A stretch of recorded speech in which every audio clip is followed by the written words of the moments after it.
Hi there, welcome to my little channel. Hope you enjoy your time here. This video is a new kind of video. In the background I will be drawing some fan art while I talk about my own personal experiences and thoughts on the movie Kpop Demon Hunters, and probably overanalyze it. I see. I'm assuming if you are watching this you have already seen it, so yeah, spoilers. So I was watching Sony's new animated movie, Kpop Demon Hunters. I've got to say, I was going into this movie expecting something really cheesy and silly, based on solely the title. Boy, was I wrong. This has got to be one of the best movies to come out in recent years. This film has so much passion and heart put into its character, story, music, and visuals. The main theme of the movie is about dealing with shame. As a Christian, I thought it was interesting that the filmmakers chose to have the main villain, Guimau's main weapon, be shame. This was interesting to me because that is one of the devil's main ways of attacking. So in the movie, our lead hero, Rumi, has been hiding a secret. She has marks on her skin, showing she is part demon. Only her mentor, Celine, knows. Not even her fellow Huntrix members and friends Mira and Zoe know. Rumi was told by Celine to keep her marks a secret. In fact, the other girls are also encouraged by her not to show weaknesses as well. This will obviously cause a problem later in the story between Huntrix. This also brings a wall between Rumi and the others, separate dressing room, and no bathhouse visits with the others. This does unfortunately mirror how some Christians will treat struggling with sin.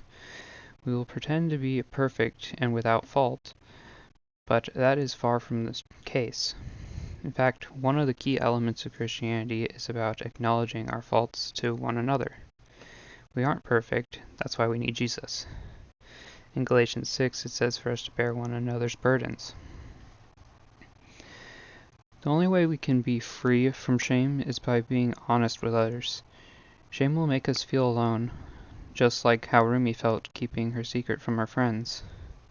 This secret was also beginning to affect her ability to sing, but her problems with her voice began to leave when she opens up to Jinu, one of the villains and the leader of the Saja boys, but dies for Rumi at the end of the movie.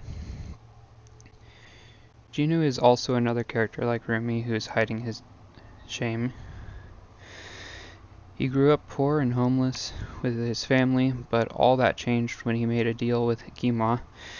He was welcomed into the palace and had a life of luxury, but in exchange for this he gave away his soul and left his family on the streets. This choice ended with him enslaved by Guimau. Reminds me of Mark 8:36. What does it profit a man to gain the whole world but forfeit his soul? Like most stories, Rumi's secret is revealed to her friends. At first, Mira and Zoe are horrified by this secret Rumi kept from them. It makes them doubt and feel shame about their whole lives as well, giving Guimau a foothold on them too. All hope seems lost as the Saja boys control all of South Korea and hypnotize everyone with their music. They are leading everyone to be consumed by Guimau. Side note here, Saja in Korean means lion. Their goal is to collect souls for Guimau so he can consume them. It just kind of reminded me of 1 Peter 5:8. Be sober-minded, be watchful. Your adversary, the devil, prowls like a lion, seeking someone to devour. Also, Soda Pop is definitely about them consuming souls. Anyway, hope is lost and everyone is about to be consumed by Guimau.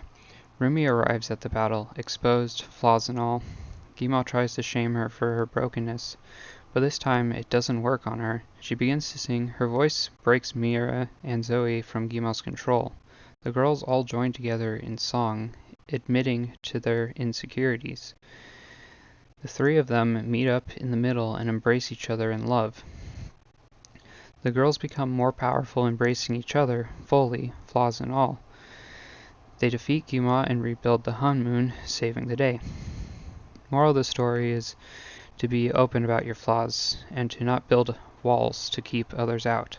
We might think building walls protects us, but it only leaves us imprisoned and alone. Overall, I thought this movie was pretty solid. A few flaws here and there, but that's okay. What were your thoughts on the movie? Who and what was your favorite character and song? Mine was Mira, and my favorite song was either Golden or What It Sounds Like. Hope you enjoyed the video, and hope to see you stick around. I mostly do drawing stuff on here, but I want to explore more areas of art, like filmmaking and just creating stuff. If you want to, you can check out my webcomic, Red Wolf and Bard Owl, on Webtoon. Link in the channel bio.